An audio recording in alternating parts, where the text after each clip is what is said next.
বন্ধুরা, আশ্বিনের শারদ প্রাতে পিতৃপক্ষের অবসানে দেবী পক্ষের সূচনা হয়েছে। শরতের দীপান্বিতা অমাবস্যা পিতৃপুরুষের আশীর্বাদ শতৎসারিত এই মহাপুণ্যতিথিতে পৃথিবী হয়ে ওঠে মহা আলয়।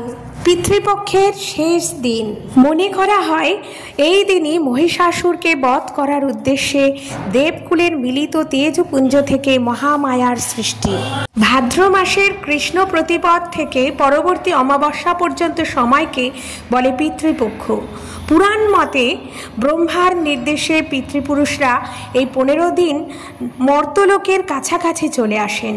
তাই মানুষের বিশ্বাস এই সময় তাদের উদ্দেশ্যে কিছু অর্পণ করা হলে তা সহজেই তাদের কাছে পৌঁছবে। তাই গোটা পক্ষকাল ধরে পিতৃপুরুষদের স্মরণ ও মননের মাধ্যমে তর্পণ করা হয়। তর্পণ শব্দের উৎপত্তি হয়েছে সংস্কৃত তৃপ থেকে। তৃপ অর্থাৎ তৃপ্ত করা বা সন্তুষ্ট করা।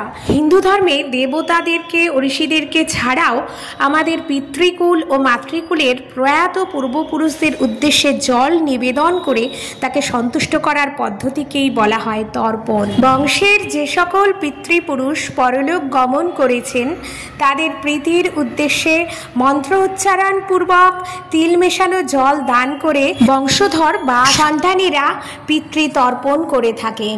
আর্য সমাজ ছিল পিতৃতান্ত্রিক, তাই পিতৃ বলতে পুত্রের পূর্বের 3 প্রজন্মকে বোঝানো হতো: পিতা, পিতামহ এবং প্রপিতামহ। কথিত আছে রামায়ণের রামচন্দ্র মহালয়ার দিনই পিতৃপুরুষের উদ্দেশ্যে তর্পণ করেছিলেন। অনেকের ধারণা তখন থেকেই পিতৃতর্পণের প্রচলন হয়েছে। শুধু পূর্বপুরুষই নয়, তর্পণের মধ্যে দিয়ে সর্বভূতের সঙ্গে মানবের একাত্মতা প্রকাশিত। পিতৃপক্ষ ও দেবীপক্ষের এই সন্ধিক্ষণ মা দুর্গার আগমনের বার্তা বহন করছে। তাই মহালয়া একদিকে যেমন মানুষের প্রয়াত পূর্বপুরুষদের স্মরণ করার দিন, তেমনি পিতৃপক্ষের সমাপ্তি অমাবস্যায় সমস্ত দেবদেবীর শক্তি থেকে মা মহিষাসুরমর্দিনীর আবির্ভূত হওয়ার ধারণা থেকেই শুভ মহালয়া।